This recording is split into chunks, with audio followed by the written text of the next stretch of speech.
Welcome to By Seat and By Saddle, seeing North America by car and by motorcycle. After our retirement in 2011, my wife Sue and I made a number of road trips around North America, taking pictures of what we saw and recording what we did.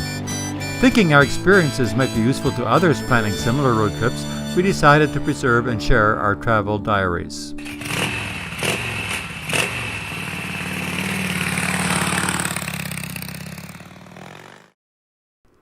We had a great little Suzuki motorcycle that we rode around home, and if we wanted to explore roads far from home, we carried it on a tiny Canadian snow bear trailer.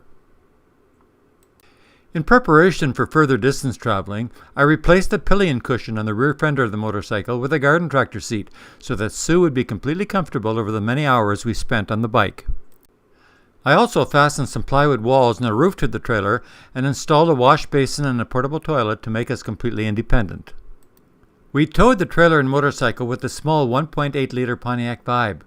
We folded down the rear seat in the Vibe, a great feature in that car, and added a foam mattress. With a small fan, a hanging light, and our laptop, we were as cozy and comfortable as sleeping in a mini motel. Later, we upgraded to an 803cc Suzuki and eventually to a 2.5-liter Toyota RAV4 car, but this will all be evident from the pictures and descriptions that follow. This is the story of one of our trips, a trip we took in March of 2012. We first traveled south to northern Florida. Then we turned west and followed the Gulf Coast to New Orleans. After exploring some of the signature locations in the Crescent City, we turned around and made our way back to Florida, where we turned south and drove to the tip of the Florida mainland. There we unloaded and got on our motorcycle and rode down to Key West and back. At this time we began a leisurely trek north and home. So come on and travel with us. We will take you along with words and photographs. It's a pleasure to share them with you. The current story is divided into 4 parts, and we have made this list to summarize the highlights in each part. The part that follows is part 1, but you can load and watch any of the other parts or join us on any of the other trips that we made whenever you want. Note that you can stop the video at any time for a closer look at any picture. We left on March 5th and drove south quickly, crossing the U.S. border at Detroit, hoping to reach a civilized climate, that's one without sleet and snow, as soon as possible. We spent our first night at the Cumberland Inn and Museum in Williamsburg, Kentucky. The inn at that time ran a training program for students in the hospitality industry, and we were delighted with how the trainees in the program treated us like royalty. An adjacent building, also part of the Cumberland Inn, contained an extensive collection of wildlife displays showing stuffed wild animals in real-life poses. This area was called Henkelman's Life Science Collection. Heading south, this upside-down building in Pigeon Forge, Tennessee, seemed worth a picture. It is the WonderWorks Indoor Amusement Park and is said to combine imagination, education, and entertainment. Their tongue-in-cheek claim is that the building is a top-secret laboratory from a remote island in the Bermuda Triangle deposited upside down in Pigeon Forge by a tornado. Getting far enough south for spring-like weather with green grass and locals taking wedding pictures felt really good. Further south in Georgia, we got off Interstate I-75 just to see a little of Georgia's rural countryside. Exploring back roads, we were delighted with unusual sights like a derelict one-pump gas station and a huge dead pig, 400 pounds or more, perhaps feral, and the largest roadkill victim we'd ever seen. Our route south took us through Thomasville, Georgia, with its many fine historic mansions such as the Lapham-Patterson house. It is the only National Historic Landmark in Thomasville and has many quirky features. For example, at the time that it was built, rooms and walls with right angles were considered unnatural and unhealthy, so this house has almost none. Buying rugs and decorating must have been a nightmare. Thomasville is quite proud of a very old oak tree, which the town's famous furniture manufacturing industry apparently hasn't found yet. When this tree was a sapling 331 years ago, Spain still owned parts of Georgia. From Thomasville, Georgia to Tallahasee, Florida is only 34 miles. In Tallahassee, we discovered the mission San Luis de Talamali, active from 1656 to 1704. It was an important Spanish mission among the Appalachian Indians, who were considered the most advanced native people in Florida at that time. The Spanish friars were Franciscans who took vows of poverty and lived in sparsely furnished quarters. Sue tried out the friar's chair, but was really totally unsuited for the calling. The mission site also included an Appalachian council house for native business, dances, and rituals. It was 50 feet high, about 120 feet in diameter, and thatched with palm fronds. It could accommodate up to 3,000 people. Sue got into exploring the spirit of Appalachian Indian rituals. Don't know what this mask was for, but probably not for celebrating beauty. At this point, we were getting impatient to reach the Gulf of Mexico, so we started off south on our motorcycle through the Apalachicola National Forest, the biggest natural forest in Florida. It contains a large population of Florida black bears, a distinct subspecies of American black bears. Roadkill is the top known cause of death for Florida black bears, and on our motorcycle we were more than happy that we never saw one. We reached our goal, the Gulf of Mexico, when we arrived at Apalachicola Bay. It was really great to shed our cold weather riding clothes. We then just cruised the town of Apalachicola Bay, enjoying its charm. Its name is an Indian word meaning land of the friendly people. Slowly cruising along, we passed a harbor with shrimp fishing boats, the First United Methodist Church, and we also stopped to munch burritos at Golfo de Mexico. Riding back up to Tallahassee, and before heading further west along the Panhandle, we took the time to go through the Tallahassee Museum.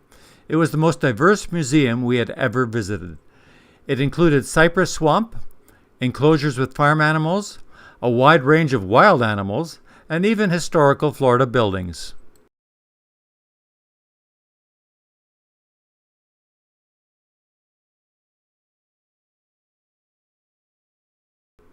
Pensacola is on the Interstate 10, just 197 miles west of Tallahassee, and has an incredible museum, the National Museum of Naval Aviation. It has now apparently changed its name to the National Naval Aviation Museum. These photos are good examples of the museum's unique and imaginative displays. The displays creatively reproduced the surroundings and environment of naval servicemen in the Pacific Theater during World War II.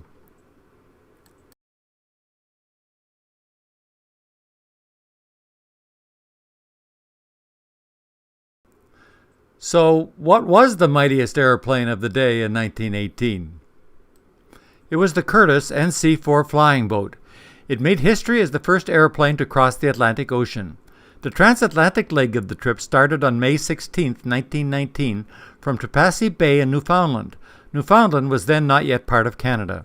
It ended in Lisbon, Portugal on May 27, 1919. The airplane was restored by the Smithsonian Institution, but is on long-term loan to the Naval Aviation Museum.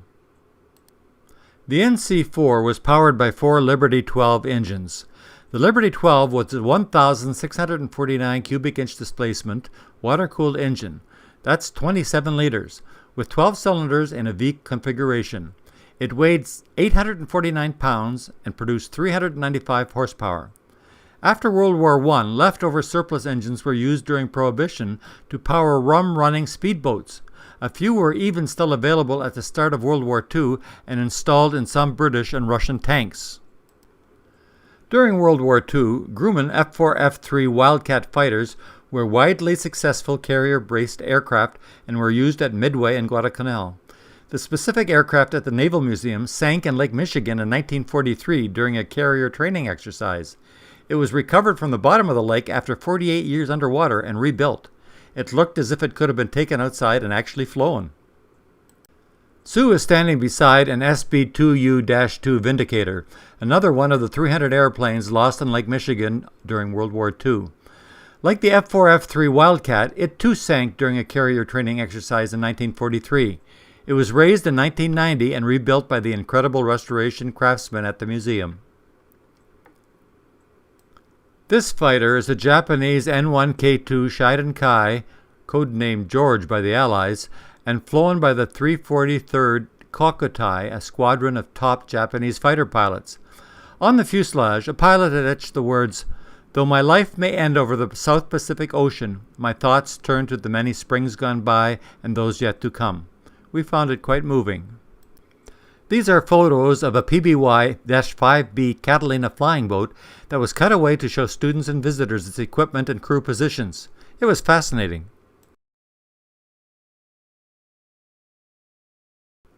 The Blue Angels atrium in the Naval Museum shows 4 Douglas A-4 Skyhawks of the type flown by the U.S. Navy Flight Demonstration Squadron. This squadron was referred to as the Blue Angels. These airplanes are relatively small, but were the primary attack airplane used in the Vietnam War. Skyhawks were introduced in 1954, and with their single turbojet could fly 670 miles per hour. That's 1,080 kilometers per hour. This is the control car of airship L-8, now known as the Ghost Airship. This airship was on routine submarine patrol over the Pacific Ocean in 1942 when its 2-member crew somehow disappeared. It is a mystery that has never been solved. The empty airship drifted back over land and crashed. However, it was repaired, sold back to Goodyear, and retired in 1982. Goodyear donated the airship to the Naval Museum in 2003, where its control car was removed and put on display. Vought F-4U Corsair fighters had inverted gull wings to obtain ground clearance for their huge propellers. They were immortalized in the TV series Black Sheep Squadron, commanded by the unorthodox Major Greg "Pappy" Boyington. The F-4U Corsair achieved a maximum speed of 453 miles per hour with a 2,450 horsepower Pratt & Whitney engine.